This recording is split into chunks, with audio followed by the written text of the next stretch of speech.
The humidity hung thick over St. Augustine that September morning, clinging to Dr. Rebecca Martinez's skin as she descended the narrow stone steps into the Historical Society's archive basement. At 42, she had spent nearly 2 decades piecing together fragments of Florida's forgotten past, but nothing had prepared her for what waited in the climate-controlled vault below. The fluorescent lights flickered overhead, casting shadows that danced across rows of metal shelving units stuffed with leather-bound ledgers, yellowed newspapers, and countless boxes of photographic plates that nobody had examined in over a century.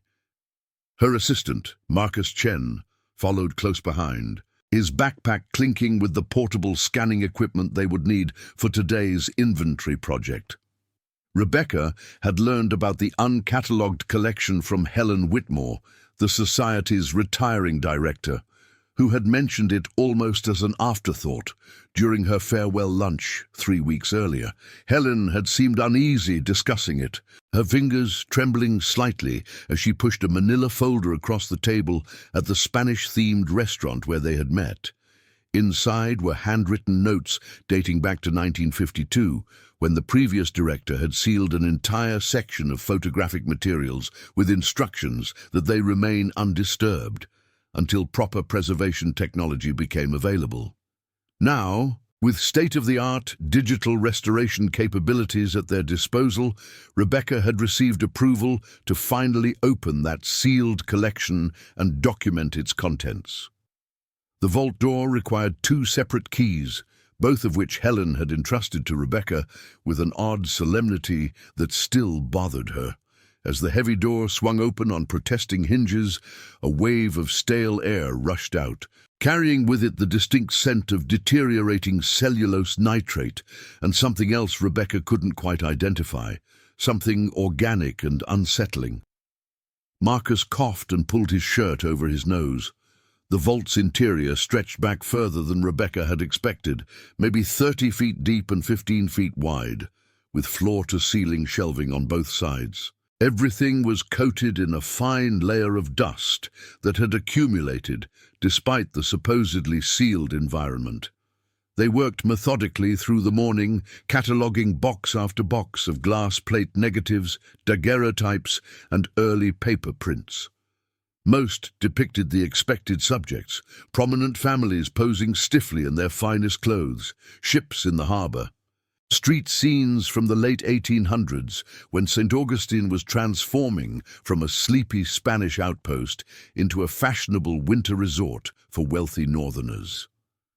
Rebecca handled each item with cotton gloves, making careful notes about condition, subject matter, and any identifying information written on the original storage envelopes. Marcus photographed everything with his high-resolution camera, creating digital records that would allow them to study the materials without further handling the fragile originals. It was just after noon when Rebecca pulled a peculiar wooden box from the bottom shelf at the very back of the vault. Unlike the standardized archival containers that held most of the collection, this box appeared handmade, constructed from dark wood that might have been walnut or mahogany, with dovetail joints that spoke of careful craftsmanship. The lid was secured with a simple brass latch, green with age. There were no markings on the exterior, no labels or catalogue numbers, nothing to indicate what lay inside. Rebecca felt an inexplicable reluctance to open it, a sensation she dismissed as nothing more than fatigue and too much coffee. Inside, wrapped in what had once been white silk but was now the color of old ivory, lay a single large photographic print. Rebecca carefully unfolded the fabric, revealing an image that immediately struck her as different from everything else they had found that day. The photograph measured approximately 11 by 14 inches, printed on thick albumen paper that had somehow survived in remarkable condition. It showed 6 young women arranged in a formal portrait composition against a backdrop of dark wallpaper with an ornate floral pattern.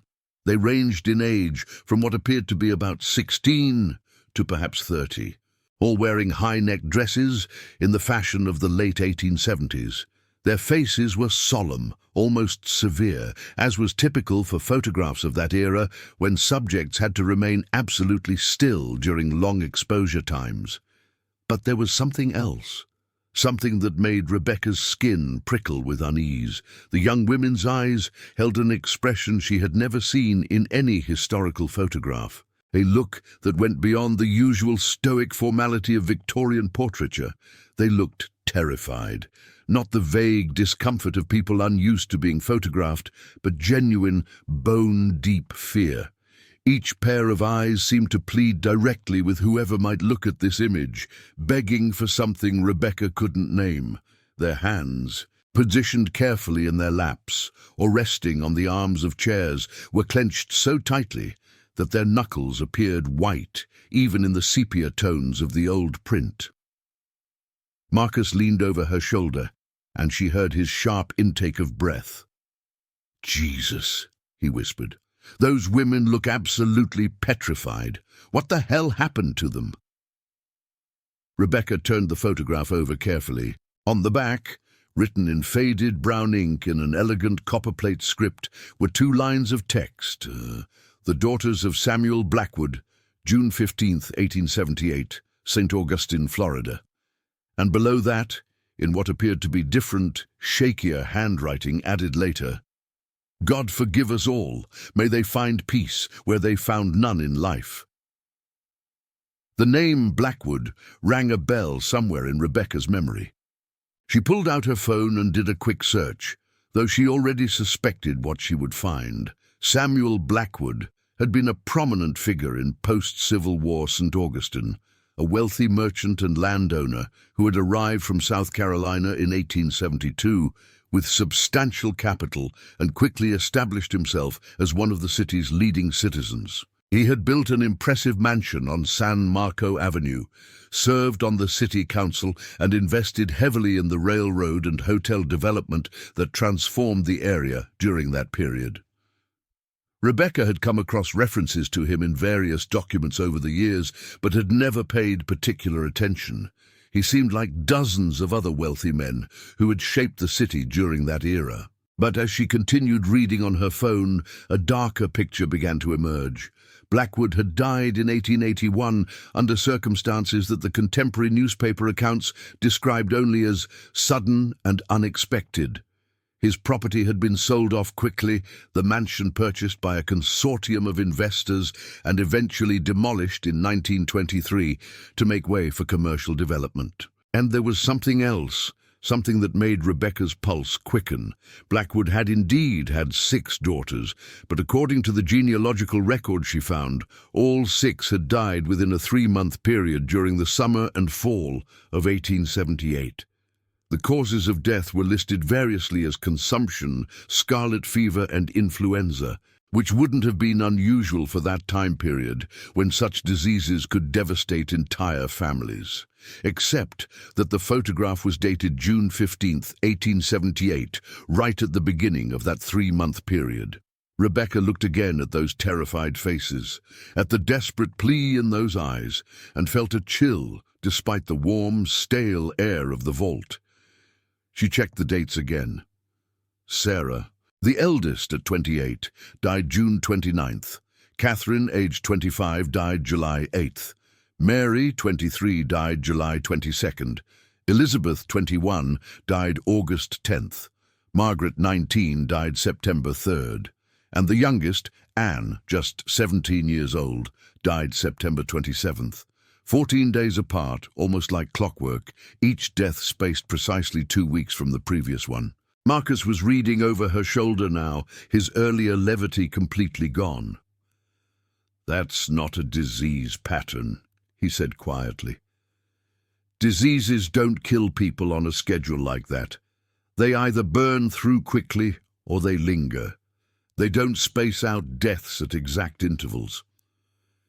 Rebecca's hands were shaking slightly as she photographed the front and back of the original print with Marcus's camera, making sure to capture every detail in high resolution.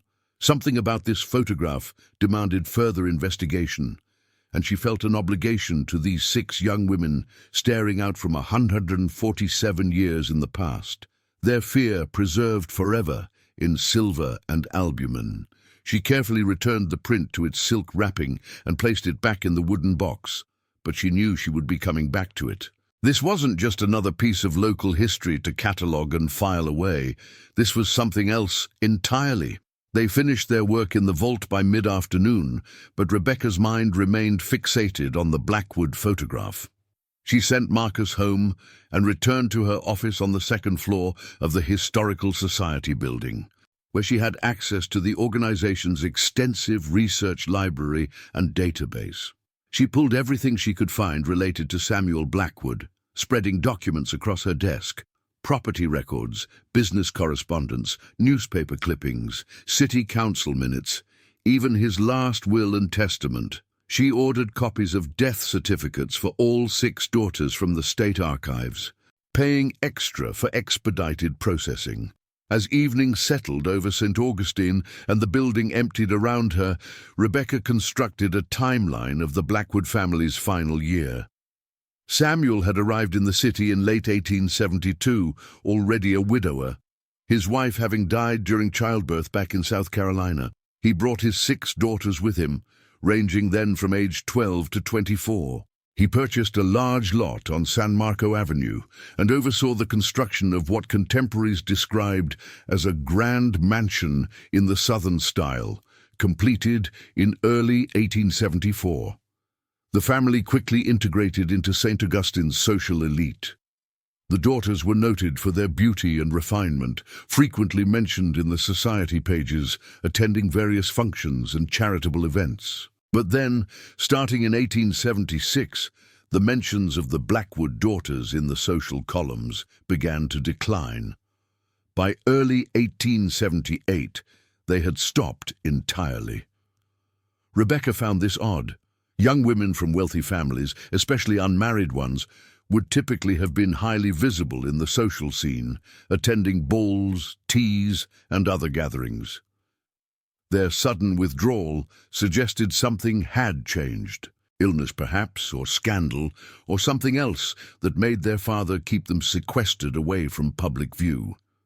The last public mention of any Blackwood daughter that Rebecca could find was from March 1878, a brief item in the St. Augustine Examiner mentioning that Miss Sarah Blackwood appeared in poor health at Mrs. Crenshaw's spring luncheon, departing early due to indisposition. 3 months later, Sarah would be the first to die, or at least the first whose death was officially recorded. Rebecca pulled up the digitized version of the St. Augustine Examiner from the summer and fall of 1878. The death notices for the Blackwood daughters were brief, almost perfunctory. Each one followed the same formula. Died at her father's residence, Miss Name Blackwood, age and number years, after a brief illness. Funeral services private, no flowers. There were no obituaries, no lengthy tributes to their character or accomplishments, nothing about the lives they had lived or the community's sense of loss. For wealthy, prominent young women, this absence was glaring.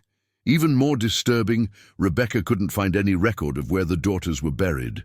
St. Augustine had 2 main cemeteries during that period, Huguenot and Tolomato, both of which had detailed burial records. She searched through the digitized ledgers for both cemeteries, looking for any Blackwood entries from 1878. Nothing. She expanded her search to include the smaller family plots and the Catholic cemetery. Still nothing. 6 prominent young women had died, been given private funerals, and then apparently vanished without leaving any trace in the burial records. Rebecca sat back in her chair as the implications sank in. In the 1870s, especially in a relatively small city like St. Augustine, you couldn't just make 6 bodies disappear without someone noticing, unless you had enough money and influence to make sure nobody asked too many questions. Samuel Blackwood had been one of the wealthiest men in the city, with connections to the city government, the business community, and even the local church. If he had wanted to dispose of his daughters' bodies quietly, he would have had the resources to do it. But why would he do such a thing? Rebecca's historian's mind insisted on evidence, on logical explanations. Maybe the daughters had been buried on private property. Maybe the burial records had been lost or damaged. Maybe there was a perfectly innocent explanation for all of this. But every time she looked at the photograph she had loaded onto her computer screen, at those 6 terrified faces, at the desperate plea in their eyes, she knew something terrible had happened in the Blackwood mansion during those summer months of 1878. Her phone buzzed with a text from Marcus. "Can't stop thinking about that photo. Found something weird. Call me." Rebecca called immediately. Marcus picked up on the first ring and launched into his discovery without preamble. "I couldn't let it go, so I've been doing some digging. Samuel Blackwood wasn't from South Carolina originally. He was from Louisiana, from a plantation family outside New Orleans.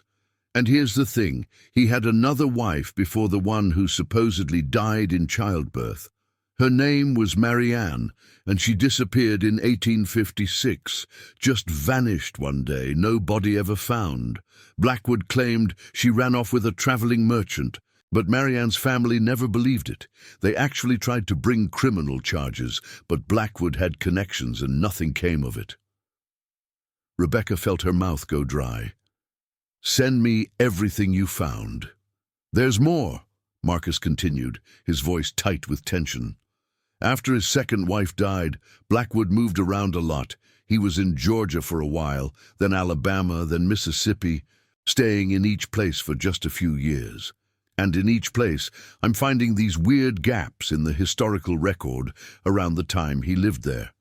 Nothing conclusive, but enough to make me wonder what he was leaving behind when he moved on." They talked for another hour, pulling together pieces of a pattern that was becoming increasingly disturbing.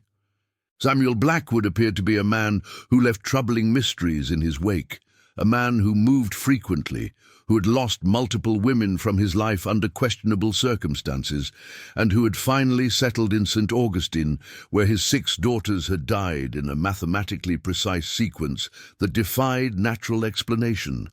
Rebecca knew she needed to approach this carefully.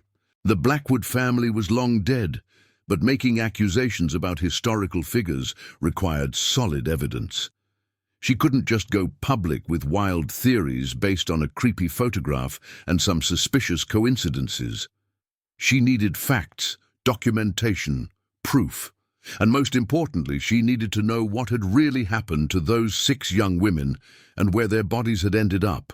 The following morning, Rebecca filed requests with the state archives for every document related to Samuel Blackwood she could think of: tax records, business licenses, property surveys, correspondence, anything that might shed light on what had happened in 1878. She also reached out to colleagues at other historical societies throughout the South, asking if they had any information about Blackwood during his time in their regions. The responses that trickled back over the next few days only deepened the mystery.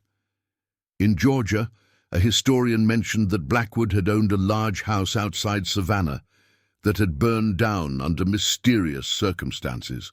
In Mississippi, someone recalled that Blackwood had been involved in some kind of scandal involving missing servants, though the details had been lost to time. Meanwhile, Rebecca arranged to have the Blackwood photograph professionally restored and enhanced using the latest digital technology. She took it to a conservation lab in Jacksonville that specialized in historical photographs, where technicians could clean up the image and bring out details that might not be visible in the original print. The lab director, an older woman named Patricia Chen, who had worked on some of the most important photographic restorations in the country, examined the print with evident interest. "This is in remarkably good condition for its age," Patricia observed, studying the photograph under magnification. "The albumin layer is stable, minimal foxing, very little fading. It's almost like someone took great care to preserve it, which is unusual for a family portrait from this period. Most of these ended up in attics or basements and deteriorated significantly." "Can you enhance the image?" Rebecca asked. I'm particularly interested in the background details and the women's faces. Patricia nodded. We can do a complete digital restoration, bring out shadow details, correct for any chemical degradation. Give me 3 days. Rebecca left the lab feeling a mixture of anticipation and dread. She wasn't sure what the enhanced photograph might reveal, but she had a growing certainty that this image held secrets that had been hidden for nearly 150 years. Those 3 days felt like 3 weeks. Rebecca threw herself into researching every aspect of Samuel Blackwood's life, building a comprehensive picture of a man who seemed to have deliberately obscured his past. She discovered that he had changed his name at some point. Before arriving in Louisiana, he had been Samuel Bradford in Virginia, and before that, possibly Samuel Bellamy in North Carolina. Each time he moved, he seemed to reinvent himself, leaving behind a carefully constructed identity and any inconvenient history that came with it. Marcus, working independently, had found something even more disturbing. He had located a diary in the Georgia Historical Society's collection that mentioned Blackwood. The diary belonged to a woman named Clara Simmons, who had been a neighbor of Blackwood's during his time in Savannah in the early 1860s. In an entry dated August 1863, Clara wrote, "The Blackwood house remains dark and shuttered. The servants whisper that terrible screams were heard on several nights before the master sent his daughters away to relatives in the countryside, claiming they were unwell. But I saw young Catherine before she left, and she looked not ill but terrified, like a rabbit caught in a snare. I pray for those poor girls and wonder what devil resides in that house." Indeed. When Rebecca finally returned to the conservation lab to pick up the restored photograph, Patricia met her with an expression that combined professional excitement with personal discomfort. "I've been doing this work for 30 years, Patricia said, leading Rebecca to a workstation where a large monitor displayed the enhanced image. "I've seen thousands of historical photographs, every kind of subject matter imaginable, but this one bothered me. Really bothered me." The enhanced version of the photograph revealed details that had been hidden in shadow or obscured by time in the original print. Rebecca leaned closer to the screen, studying each face in turn. The digital enhancement had brought out the texture of the women's skin, the individual strands of their carefully arranged hair, the intricate details of their clothing. But more than that, it had revealed the full extent of the terror in their eyes, and something else that made Rebecca's breath catch in her throat. "Look at their necks," Patricia said quietly, using a stylus to point at the screen. "All 6 of them." Rebecca hadn't noticed it in the original print, but now, enhanced and magnified, it was unmistakable. Each of the 6 women wore a high-necked collar, typical of the period. But beneath the delicate fabric, just visible if you knew to look for it, were marks, bruises, dark discolorations that suggested violence.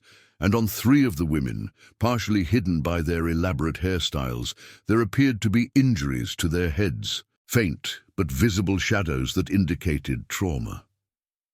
"They were hurt when this photograph was taken," Rebecca whispered. "They knew they were going to die." Patricia nodded grimly. "I noticed something else. Look at the background."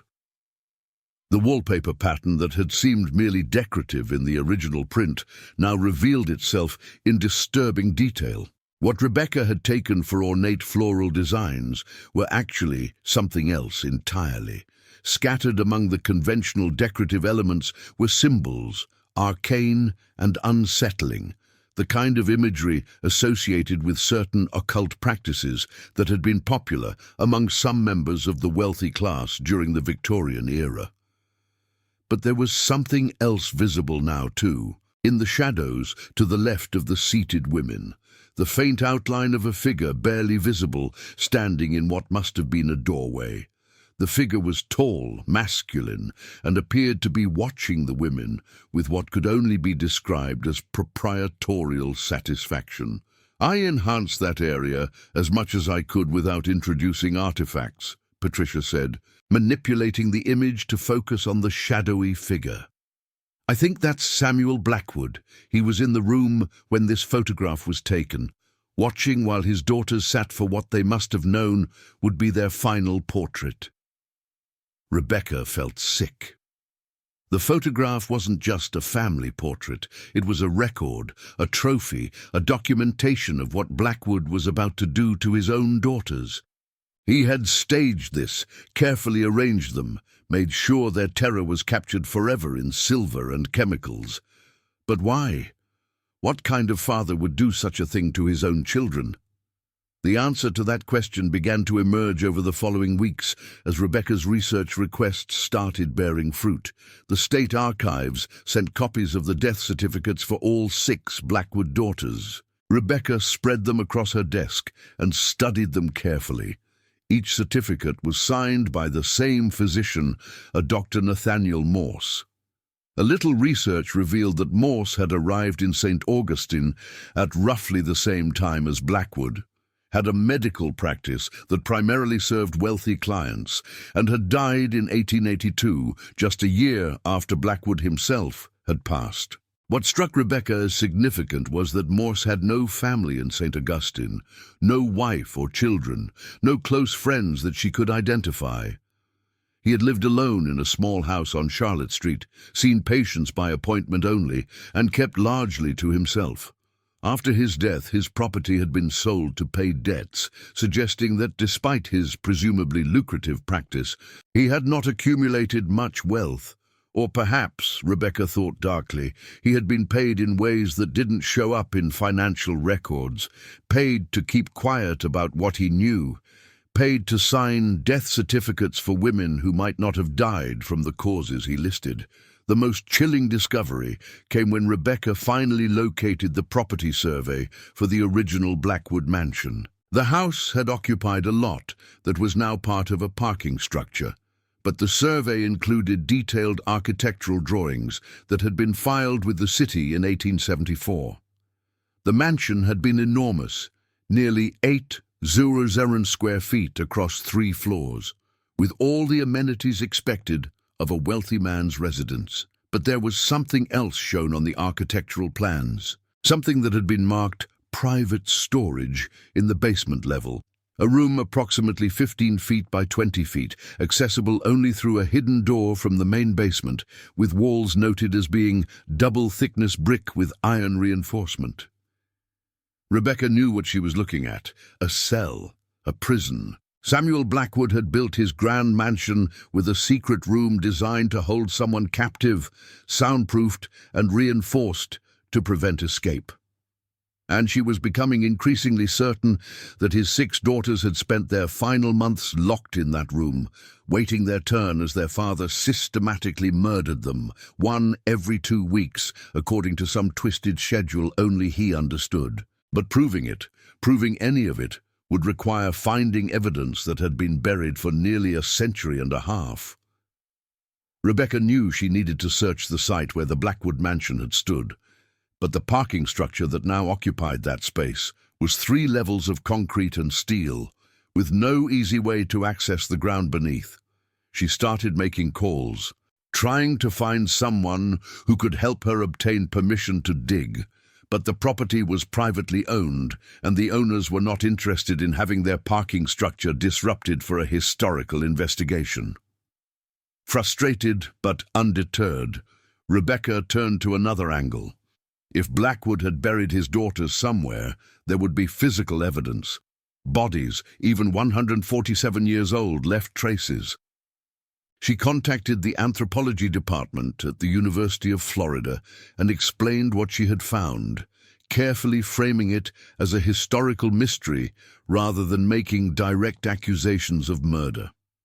A professor named Dr. James Sullivan expressed interest and agreed to bring a team with ground-penetrating radar to survey the site if Rebecca could arrange access. It took 3 weeks of negotiations, calls to city officials, meetings with property owners, and finally, a formal petition to the city council citing historical preservation interests. But Rebecca eventually secured permission for a limited archaeological survey of the parking structure site. The property owners agreed to allow the university team access to the lower level of the structure, where they could conduct non-invasive ground-penetrating radar surveys to map what lay beneath the concrete foundation. The survey took place on a grey October morning, exactly 145 years after the last Blackwood daughter had officially died. Rebecca stood in the dim parking garage alongside Dr. Sullivan and his team of graduate students as they wheeled their equipment across the concrete floor, slowly mapping the subsurface with electromagnetic pulses that could detect density variations and anomalies underground. The process was painstakingly slow, and Rebecca found herself pacing nervously, unable to shake the feeling that they were about to discover something terrible. Around midday, one of the graduate students called out excitedly, "Doctor!" Sullivan hurried over to examine the data on the portable screen, his expression growing serious. "There's something here," he said, gesturing for Rebecca to join them. "Multiple anomalies in a clustered pattern, approximately 7 feet below the current surface level. The density signatures are consistent with disturbed soil and possibly organic material."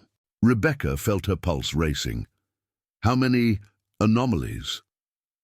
Dr. Sullivan consulted the data, having his students make multiple passes over the area to confirm.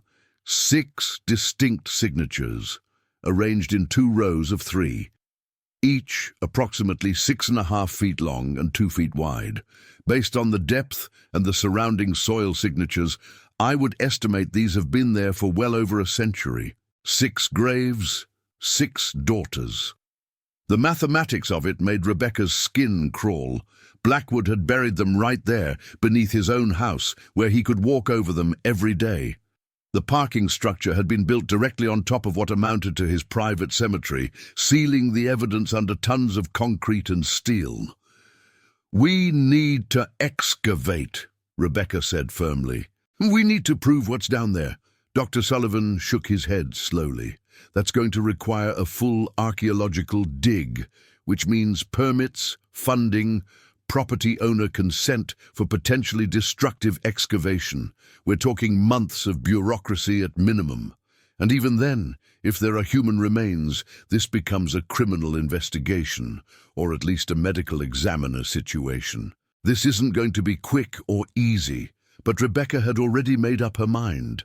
Whatever it took, however long it took, she was going to bring the truth to light. Those 6 young women deserved that much. Their story deserved to be told. Over the following months, Rebecca became consumed with the Blackwood case. She filed formal requests with the state medical examiner's office, petitioned the city for emergency archaeological authorization, and launched a fundraising campaign to cover the costs of a proper excavation. She wrote articles for historical journals, gave presentations at academic conferences, and slowly built public interest in the case. The story of the 6 terrified sisters in the photograph began to spread, picked up by local news outlets and eventually by regional and national media. The publicity brought unexpected results. Descendants of people who had lived in St. Augustine during the 1870s started coming forward with family stories and documents. An elderly woman named Grace Pemberton contacted Rebecca with a letter that had been preserved in her family for generations. The letter, dated September 1878, was written by Grace's great-great-grandmother, who had been a housemaid in one of the neighboring mansions. In it, she described hearing screams coming from the Blackwood house late at night, screams that would continue for hours and then suddenly stop. She wrote of seeing Dr. Morse arriving at odd hours, always alone, always carrying a black leather medical bag. And she wrote of her conviction that something evil was happening in that house, but that nobody dared speak of it because Samuel Blackwood was too powerful, too wealthy, too connected to challenge. Another person, a man whose great-grandfather had been a groundskeeper for the Blackwood property, came forward with a diary entry describing how Blackwood had ordered the entire staff dismissed in June 1878, the same month the photograph was taken. The groundskeeper had been told his services were no longer needed, paid a generous severance, and instructed never to speak of anything he might have seen or heard while working for the family. The diary entry noted that the groundskeeper had seen Blackwood bringing large quantities of quicklime into the house, ostensibly for some kind of construction project, though no construction was ever done. Quicklime. Rebecca knew what that meant. Quicklime accelerated the decomposition of organic matter and could be used to conceal bodies. Blackwood hadn't just killed his daughters. He had taken steps to ensure their bodies would decompose rapidly, eliminating evidence. By spring of the following year, Rebecca had assembled enough evidence and generated enough public interest that the state medical examiner agreed to support an official excavation. The parking structure owners, facing potential legal liability if they continued to obstruct the investigation, finally gave their consent. Dr. Sullivan and his team returned to St. Augustine, this time with a full archaeological crew and heavy equipment capable of cutting through the concrete foundation. The excavation took 3 weeks. Workers carefully removed sections of the parking structure floor, exposing the original ground level beneath. As they dug deeper, following the ground-penetrating radar data, the anticipation became almost unbearable. Rebecca was there every day, watching as archaeologists carefully removed layer after layer of soil, documenting and cataloguing everything they found. On a Thursday afternoon, exactly 8 months after Rebecca had first discovered the photograph in the Historical Society vault, the excavation team found the first grave. The archaeologist who made the discovery, a young woman named Dr. Sarah Chen, called everyone over with a voice tight with emotion. There, in a carefully excavated pit, was a burial shroud, badly deteriorated but still partially intact, wrapped around what were clearly human remains. The quicklime had done its work, but not completely. Bones were still present, along with traces of fabric and what appeared to be strands of hair. Over the next several days, they uncovered 5 more graves, all arranged exactly as the ground-penetrating radar had indicated, 2 rows of 3. Each contained similar remains, bones, scraps of fabric, and in several cases small personal items that had survived the quicklime.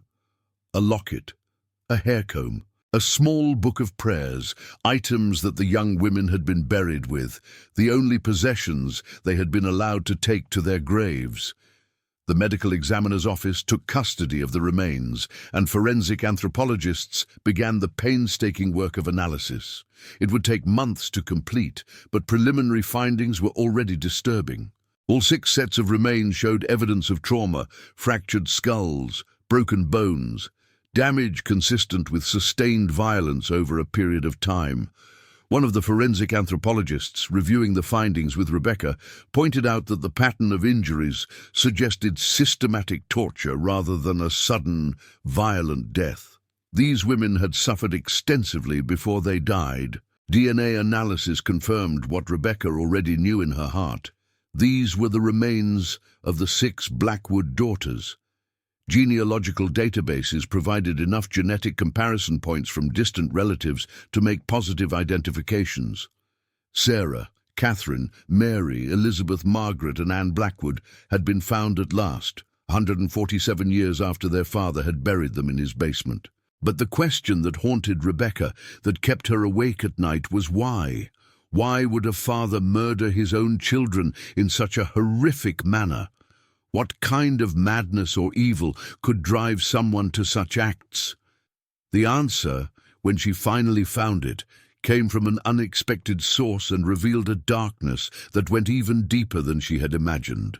A researcher at the Library of Congress contacted Rebecca about a manuscript that had recently been digitized as part of a project to preserve 19th century personal papers. The manuscript was a journal kept by a woman named Elizabeth Crenshaw, a prominent member of St. Augustine Society during the 1870s and 1880s. Mrs. Crenshaw had been an inveterate gossip who recorded every rumor, scandal, and piece of social intrigue that came her way. Her journal made for fascinating reading, and in the entries from 1878, she had written extensively about Samuel Blackwood. According to Mrs. Crenshaw, there had been whispers in St. Augustine's elite social circles about Blackwood's peculiar beliefs and practices. He had been known to attend meetings of a private gentlemen's society that ostensibly discussed philosophy and literature, but was rumored to dabble in mysticism and occult practices. Mrs. Crenshaw had heard from a servant who worked in the Blackwood household that the master kept a library of strange books, volumes on alchemy, demonology, and ancient religious practices that decent Christians wouldn't touch. But most damning was an entry from July 1878, written just days after the first Blackwood daughter had officially died. Mrs. Crenshaw recorded a conversation she had overheard between two men at a dinner party, one of whom had business dealings with Blackwood. The man had mentioned in hushed tones after too much wine that Blackwood believed his daughters were the key to unlocking some kind of power or knowledge. He spoke of sacrifices and transformations, of ancient rituals that required blood offerings made at specific intervals determined by celestial alignments. The man had laughed it off as the ravings of someone who had read too many bizarre books. But Mrs. Crenshaw noted that the laughter had sounded nervous and forced. Rebecca cross-referenced the dates of the Blackwood daughters' deaths with astronomical data from 1878. What she found made her blood run cold. Each death had occurred on a night of specific lunar significance, with the intervals between deaths corresponding to ancient calendrical systems used in various occult traditions. Blackwood hadn't just killed his daughters. He had done so as part of some ritualistic practice, following a schedule determined by his twisted beliefs. The final piece of the puzzle came when Rebecca was allowed to examine Dr. Nathaniel Morse's personal effects, which had been boxed up and stored in the city archives after his death. Among his papers was a ledger written in a cramped, barely legible hand that appeared to be a record of his professional activities. Most entries were mundane notations of patient visits and treatments, but there were also coded entries that took Rebecca weeks to decipher. When she finally cracked the simple substitution cipher Morse had used, the ledger revealed itself to be a record of his collaboration with Samuel Blackwood. Morse had been more than just a compliant physician willing to sign false death certificates. He had been an active participant in Blackwood's crimes, helping to stage the deaths, dispose of the bodies, and maintain the facade of natural illness. The ledger included detailed notes about the administration of drugs to keep the victims docile, descriptions of the injuries inflicted, and even calculations about the timing of the deaths. In one particularly chilling entry, Morse had written, "The master believes that each sacrifice brings him closer to his goal. I see only suffering and waste. But the money is good, and I am too deep in this to withdraw now. May God have mercy on us both." With this evidence in hand, Rebecca worked with the medical examiner and local law enforcement to build a complete picture of what had happened in the Blackwood mansion during those summer and fall months of 1878. Samuel Blackwood, driven by delusions fed by his obsession with occult practices, had systematically tortured and murdered his 6 daughters as part of some twisted ritual he believed would grant him power or knowledge or perhaps immortality. Dr. Morse had helped him, motivated by money and fear of exposure. The daughters had been kept imprisoned in the secret room Blackwood had built, brought out only when it was time for the next phase of whatever horrific ritual Blackwood had devised. and then killed according to his predetermined schedule.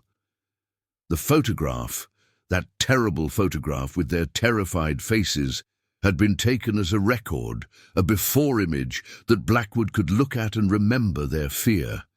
He had kept it in its special box, wrapped in silk, perhaps taking it out occasionally to relive those moments. After his death, someone, maybe a servant or perhaps someone who finally realized what had happened, had sealed it away in the Historical Society's vault, unable to destroy it but unwilling to let it see the light of day. Rebecca arranged for the remains of the 6 Blackwood daughters to be given a proper burial in Tolomato Cemetery, with a memorial service that was attended by hundreds of people. The service was covered by news outlets from around the country, and the story of the Silent Sisters, as they had come to be known, became a symbol of the hidden horrors that could lurk behind facades of wealth and respectability. The mayor of St. Augustine gave a speech about the importance of remembering the victims of violence and never allowing power and money to shield the guilty from justice. But for Rebecca, the completion of the burial and the public acknowledgement of what had happened to the Blackwood daughters was only part of the story. She spent the next year writing a comprehensive account of her research and findings, a book that would serve as both a historical document and a cautionary tale. She titled it The Silent Sisters, Murder, Madness, and the Illusion of Respectability in Gilded Age, Florida. In the book's conclusion, Rebecca reflected on what the Blackwood case revealed about society, both past and present. She wrote about how easily people can turn a blind eye to suffering when the perpetrator has wealth and status, how systems of power can protect the guilty while silencing the victims, and how important it is to question the narratives presented by those in authority. She drew parallels between the Blackwood daughters, trapped and voiceless in their father's house, and countless others throughout history who have been imprisoned by systems that value control over freedom, obedience over autonomy. The book's final paragraph addressed the photograph directly, that image of 6 terrified young women that had started Rebecca's journey. When we look at the faces of Sarah, Catherine, Mary, Elizabeth, Margaret, and Anne Blackwood, we see not just victims of their father's madness, but a reminder of what happens when power goes unchecked, when wealth can buy silence, when society values reputation over truth. Their eyes plead with us across the centuries, not just for recognition of their suffering, but for vigilance in our own time. They ask us to see the invisible, to hear the voiceless, to question the narratives that those in power construct to conceal their crimes. Freedom is not just the absence of physical chains. It is the courage to speak truth to power, to refuse complicity in the face of evil, and to ensure that no one, regardless of wealth or status, can commit atrocities in silence. The Silent Sisters can finally rest, their voices heard at last. But their story reminds us that the price of liberty is eternal vigilance, and the cost of silence is measured in innocent lives. The book was published to critical acclaim and became a bestseller. Rebecca was invited to speak at universities, conferences, and historical societies around the country. The Blackwood case inspired other historians to look more carefully at their own local records, leading to the discovery of other hidden crimes and forgotten victims. The photograph itself, now properly preserved and digitized, became part of a traveling exhibition about violence against women throughout American history. 2 years after Rebecca had first discovered the photograph in the Historical Society vault, she stood once again in front of the Blackwood daughters' graves in Tolomato Cemetery. The memorial headstone she had commissioned was simple but elegant, listing all 6 names with their birth and death dates, and below that, a single line. Silenced in life, remembered in death, their story freed. Rebecca placed flowers on the grave, 6 white roses, 1 for each sister. As she stood there in the quiet cemetery, she thought about the strange journey that had begun with a wooden box in a dusty vault and ended with justice of a sort for 6 young women who had died in terror and been forgotten for nearly 150 years. Their story was known now, their suffering acknowledged, their deaths no longer hidden behind lies and false records. But Rebecca also thought about the cost of that knowledge, about the darkness she had uncovered in the course of her research. She had learned that history was not just a collection of facts and dates, but a landscape filled with buried secrets, hidden crimes, and stories that people in power had worked hard to erase. She had learned that the past was never really past, that its echoes could reach across decades and centuries to remind the living of uncomfortable truths. As she turned to leave the cemetery, Rebecca noticed a young woman standing nearby, watching her. The woman approached hesitantly, introducing herself as a graduate student working on a thesis about violence in Victorian America. She had read Rebecca's book and wanted to thank her for her research. They talked for a while about the Blackwood case, about the importance of bringing hidden histories to light, about the responsibility that comes with uncovering such terrible truths. "How do you deal with it?" the young woman asked. "Knowing what happened to them, seeing their faces in that photograph, understanding the full extent of their suffering, how do you carry that knowledge?" Rebecca thought about the question for a moment before answering. "You carry it by making sure it matters," she said finally, "by turning their story into something that might help someone else, that might make people more vigilant, more willing to question authority, more ready to speak up when they see something wrong. The Blackwood daughters can't speak for themselves anymore, but we can speak for them. We can make sure they're not forgotten again. That's how you carry it." The young woman nodded, seeming to understand. They exchanged contact information, and Rebecca promised to help with the graduate student's research if she could. As she walked away from the cemetery, Rebecca felt a sense of completion, of having fulfilled an obligation not just to the 6 Blackwood daughters, but to all the forgotten victims whose stories waited to be discovered in archives and vaults around the world. That evening, Rebecca returned to the Historical Society and went down to the vault where she had first found the photograph. It was empty now, the sealed collection fully catalogued, and its contents dispersed to various archives and conservation facilities. But she stood there anyway, in the quiet space, remembering that first moment when she had unwrapped the silk and seen those terrified faces staring out at her across the gulf of time. She thought about Samuel Blackwood, dead for 144 years, his crimes finally exposed, his name now synonymous with the kind of evil that can hide behind a facade of respectability. She thought about Dr. Morse, the complicit physician who had traded his ethics for money and died knowing he could never escape what he had done.